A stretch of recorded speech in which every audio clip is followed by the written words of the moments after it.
During a recent ecumenical gathering, the building caught on fire. The Methodists gathered in a corner to pray. The Baptists cried, "Where is the water?" The Quakers silently praised God for the inner fire. The Lutherans ran out and posted on the door, "There is fire, it's dangerous." The Roman Catholics passed the plate twice to collect money for the repair of the church. The Congregationalists screamed, "Everyone on his own, everyone for himself." The fundamentalists said, "The vengeance of God," in the fire. The Episcopalians marched in a procession carefully and together, all out of the building. The Christian Scientists said, "There is no fire." The Presbyterians appointed a chairperson who was to appoint a committee to investigate the situation, to create a written report about it. The Pentecostals said, "It's the Holy Spirit." The Seventh-day Adventists were not present. It was just the wrong day for them. The Willow Creek community, they said, "It's a barbecue. Let's invite the community to it." The Amish formed the Bucket Brigade.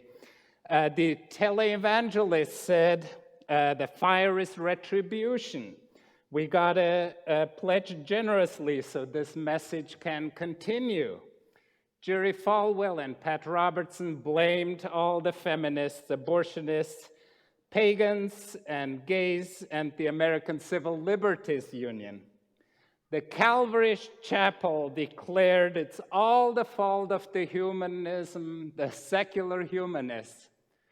The secretary finally took the fire extinguisher and extinguished the fire. Yeah. Sometimes, in opposition to this humorous joke, I think there ought to be a little bit more fire in our church. Fire in our bones, fire in our bellies for what matters. Where is that fire? Where is the Spirit? Where are our hearts warmed? And where are we called to march, to stand up, to raise our voices for what matters, my friends? Where and how is that still happening right here and right now today? Because sometimes I think it feels like there's some small little embers left under the ashes. And it takes a lot of blowing and putting kindling on it to get the fire going again.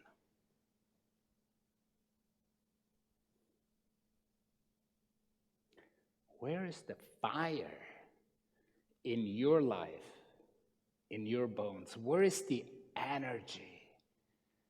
Where are you on fire? We may experience fire in a different way too. And I'm very grateful to Shane for sharing this image and this story. It's a passage in Malachi where it says that God is sitting by the fire like a silversmith, a refiner of silver. And what does it take? What is that image? What is that experience? So a study group sent someone to an actual silversmith and said, "What do you do to refine the silver?" The silversmith said, "I put the silver right into the middle of the flame. It needs to be there where it's the hottest, really burning. And then what do? The silversmith said, I have to watch it all the time. Because if I don't, it may melt, it may explode, it may just evaporate, go up in smokes. And when is it ready? When is it clean and refined? When is it pure, the silver? And the silversmith says, when my face is reflected back to me in the silver, that's when it is refined.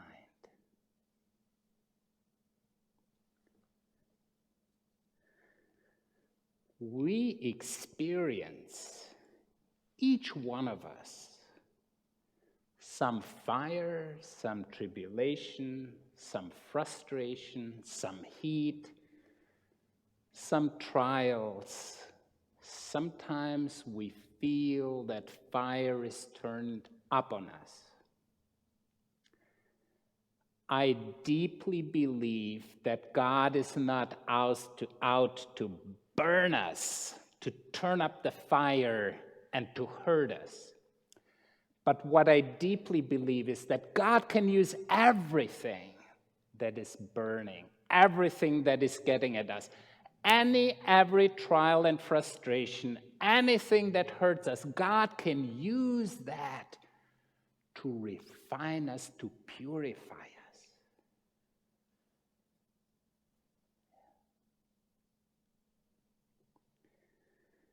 The other image for spirit in the Bible, beside fire, is breath, the breath of life.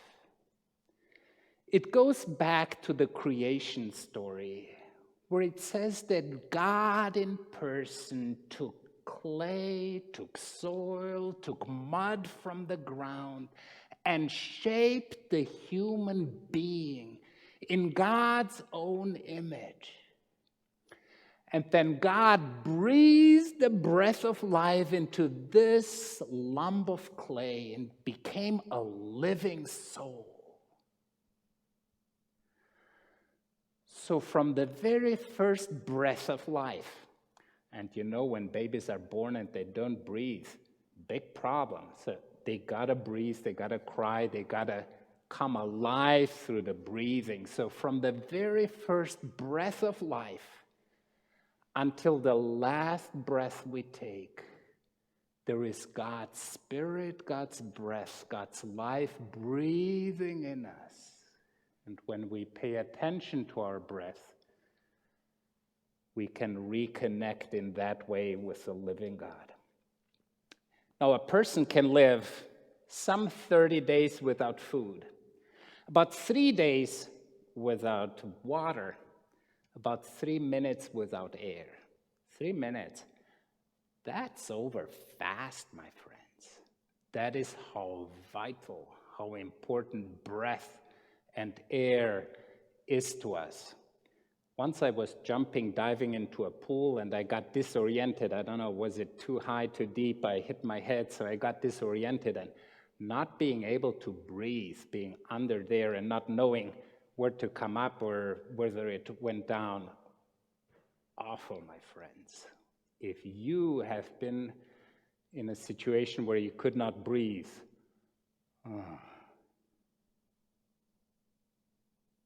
the breath of life, it's vital.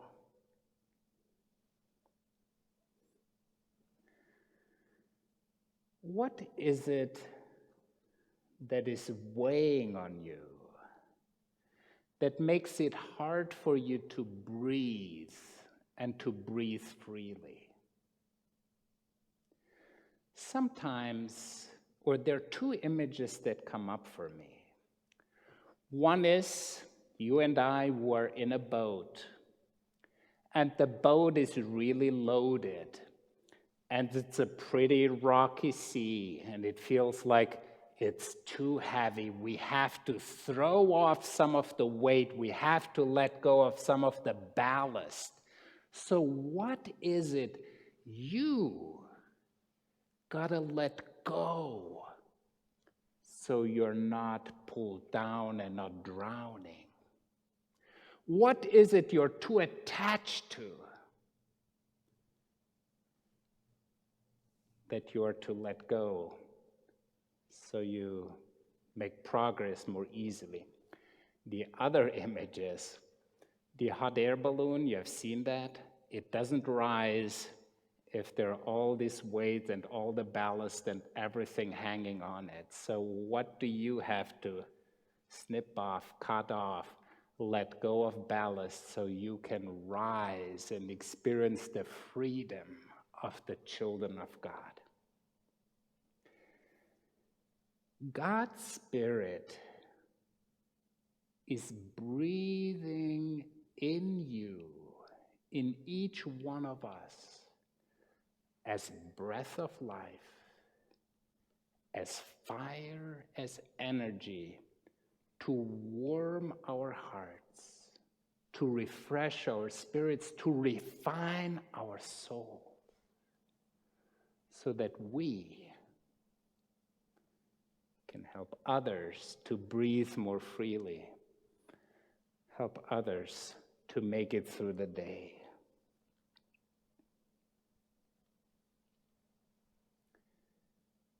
What is it in your life that the Spirit of God, the fire of God, is to burn off and refine so you become more pure, more holy, more connected to the living God? So there is something in your life that can be refined and purified. What is it you want to offer and put it there to be purified? Second thing is, what is it that you are to let go so you can journey more freely?